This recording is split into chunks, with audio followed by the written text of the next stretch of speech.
Nakuha ng all-female glee club ng Miriam College High School ang pinakamataas na parangal sa 2012 World Choir Games sa Amerika.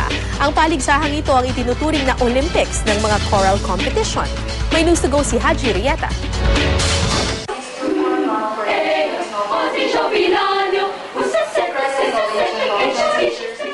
Nagawin ang pinakamataas na parangal sa katatapos lang na 2012 World Choir Games ang all-female glee club ng Miriam College High School sa Cincinnati, Ohio.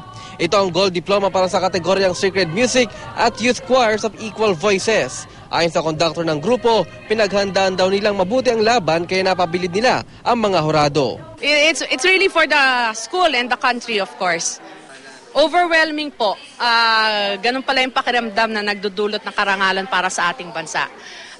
Hindi po ma-explain ang pakiramdam kasi hindi naman po namin inasahan na kami po yung magka-category winner. We were just aiming for the gold.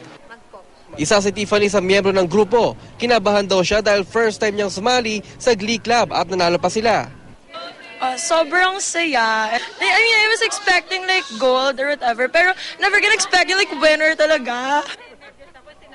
Kaya naman ang kanyang ina, todo suporta raw sa hilig ng anak. Nako, napakasaya at I'm so blessed na naging part siya ng choir at naging winner ng World Choir Games. So, being a mom, ako yung pinakamasayang mommy para ako nasa langit.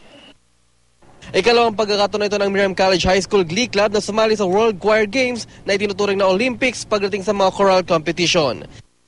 Silver medal ang kanilang naiuwi noong 2010 sa parehong kategory.